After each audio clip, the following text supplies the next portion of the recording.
Bom dia, alunos! Sou a professora Lara Araújo Dias e mais uma vez estou aqui com a disciplina Fundamentos de Física e hoje abordando o tema curva de aquecimento.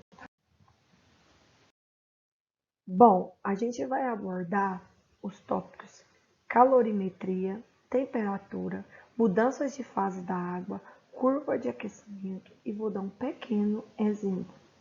Ah, professora, mas se você vai abordar o tema curva de aquecimento, por que você vai abordar os outros tópicos?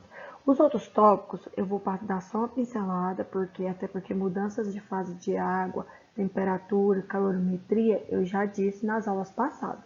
Então, para a gente entender o que é curva de aquecimento, a gente precisa dar uma pequena lembrada sobre esses pequenos tópicos aqui.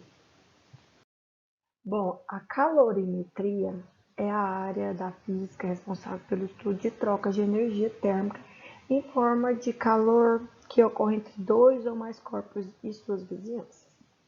Por meio dessa calorimetria, é possível saber qual é a temperatura de equilíbrio de um sistema de corpo e qual é a quantidade de energia térmica necessária para que se observem variações de temperatura ou mudança de estados físicos no sistema.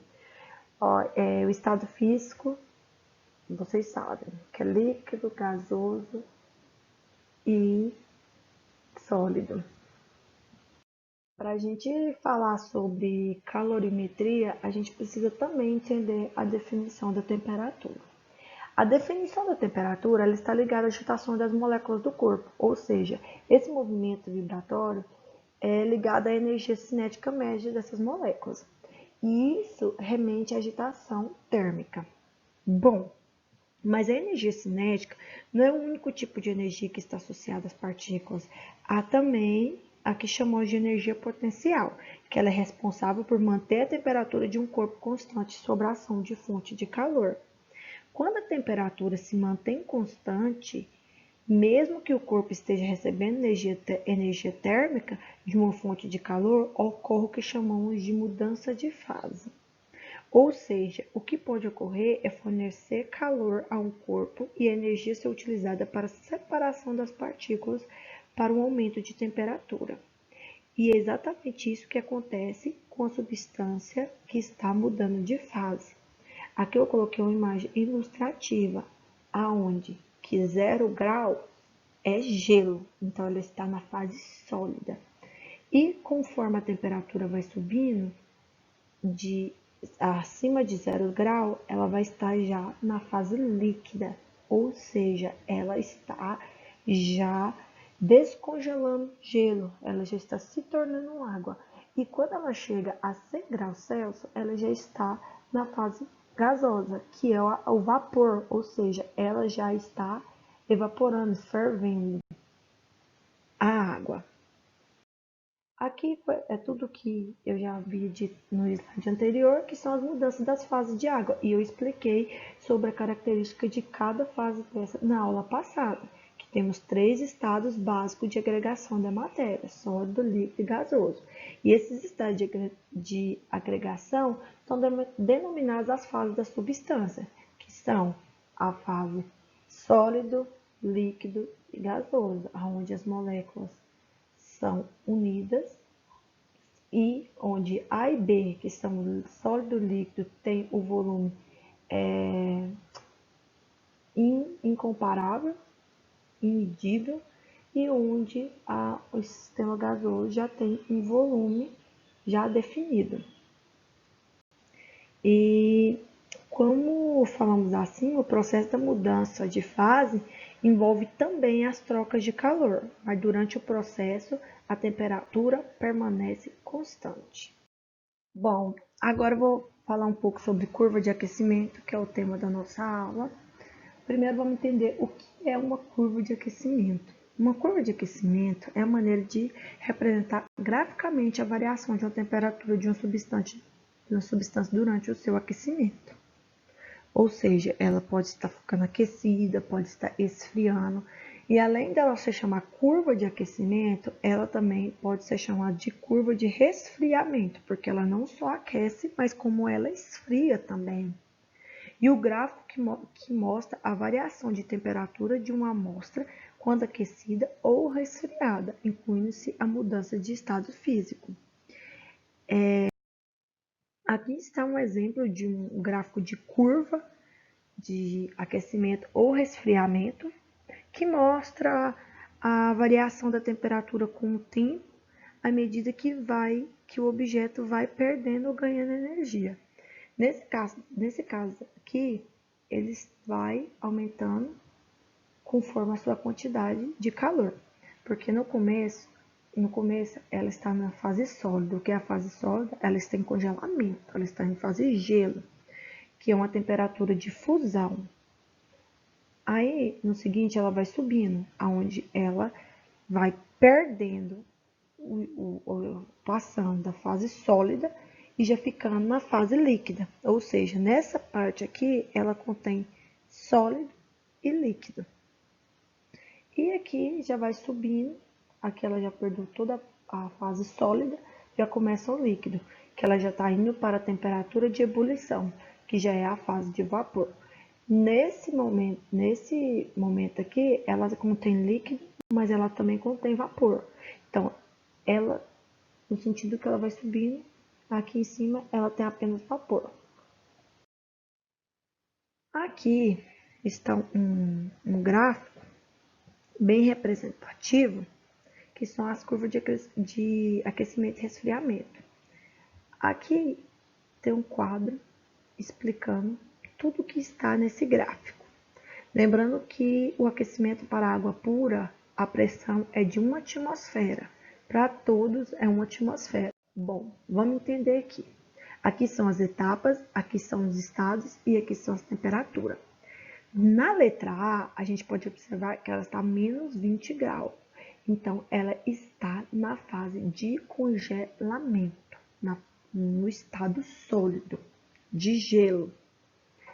E menos, por que negativo? Porque está abaixo de zero. Acima de zero, já começa a ficar positivo, pois já começa a subir para a fase da ebulição. Mas abaixo de zero é a fase fusão. Aqui na letra A, como está na tabela, ela está no estado sólido, com temperatura menos 20 graus. Já para o B, ela ainda continua no sólido, mas ela teve um aumento de temperatura, de menos 20 graus para 0 graus Celsius, que é onde já começa a fase líquida, que é a fase da água. A fase da água começa a partir do 0 graus Celsius. De B para C, ela ocorre uma transição de sólido para o líquido, que já começa o 0 graus. E do C para o D, já está na fase líquida, que ela já aumenta, ela já tem uma temperatura aumentada de 0 graus a 100 graus Celsius. Ela já começa na fase de ebulição. E de D para E, ela já está numa transição de líquido para gasoso, que está nos 100 graus completinho, que da partir daqui de 100 graus já começa o vapor de água. E do E para o F, ela já está no estado gasoso, ou seja, ela já está acima de 100 graus. Elas estão fervendo, está o vapor já. Aqui eu trouxe um gráfico de aquecimento e resfriamento, que ele também pode ser utilizado para calcular a quantidade de calor que está associada a uma variação de temperatura, ou até mesmo a mudança de estado físico. Eu dividi o gráfico também em respectivos intervalos e associamos os valores presentes a um gráfico. Essa letra QS, ela significa calor sensível. A QL, calor latente. E PF, PF significa fase líquida, PE, fase gasosa. E TI significa fase sólida. Por que PF? Porque fusão, ebulição. Bom, Nesse gráfico aqui, a gente pode concluir que de A a B, temos a quantidade de calor sensível, que é essa, pois uma variação de temperatura. Houve uma variação de temperatura. Você pode ver que passou dos 3 pontinhos, então houve uma variação de temperatura, certo? De B para C, temos uma quantidade de calor latente, pois foi possível identificar uma mudança de estado físico, né, que saiu da fase sólida e passou para a fase líquida, mas não houve nenhuma mudança de temperatura, continuou na mesma temperatura. De C para D, temos uma segunda quantidade de calor sensível aqui, mas também houve uma variação de temperatura, pois passou dos 3 pontinhos aqui, que significa as temperaturas, passou. De D para E, temos uma segunda quantidade de calor, né, latente, mas teve uma mudança de estado físico, mas não teve nenhuma mudança de temperatura. A temperatura continuou a mesma. Agora, de E para F, temos uma terceira quantidade de calor sensível, né, que é o QS. Já, novamente, houve também uma variação de temperatura. Se a gente fosse fazer um cálculo ou uma soma disso tudo, seria QS mais QL mais QS mais QL mais QS. De aquecimento e resfriamento, ele também serve para a curva de misturas. Então, os valores de temperatura durante as transições de estado físico não são fixas, de modo que é necessário representar o quê? Graficamente esse intervalo. Nesse gráfico aqui abaixo, ele ilustra a questão sobre as quantidades de calor Q associados a cada um dos intervalos. Aqui, como vocês podem ver, tem o QS, QS, mais QL, QS, e aqui tem os intervalos. Q significa cal. Percebe também que durante a mudança de estado físico não existe apenas calor na forma latente. Como vocês podem ver, não existe só o calor latente. E também temos a quantidade de calor sensível, já que é uma variação de temperatura dentro da mudança de estado.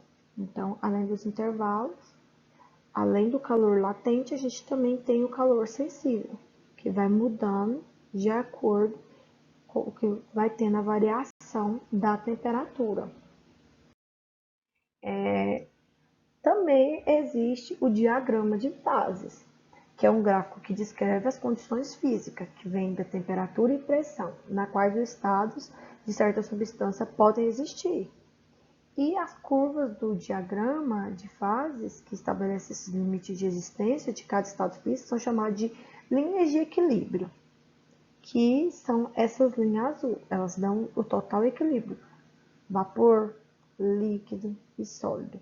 Aqui está uma atmosfera, que é a água, e 0,006 é a parte sólida, que significa o gelo. Bom, aqui também está outro gráfico totalmente representativo ao passado, mas aqui está totalmente. Esses diagramas de fase também são muito úteis para descrições de misturas mais completas, como, por exemplo, o diagrama de ferro-carbono. E também o diagrama da fase abaixo aqui, ele apresenta todas as condições para a água, inclusive os pontos de coexistência de fases. O gelo aqui, ele é apenas uma das 18 fases cristalinas conhecidas das águas. Aqui tem 18 pontinhos aqui. E o diagrama de fases também, ele também ele trabalha também com a utilização para identificar os pontos de transições de fases, pontos clípicos, intervalos, temperatura e pressão. E dessa forma, eles se tornam bastante úteis para a utilização e identificação de valores dos eixos dos gráficos. Cada substância ou mistura terá o seu diagrama de fase específico. Aqui eu trouxe um pequeno exemplo, onde tem um gráfico onde tem e esfriamento.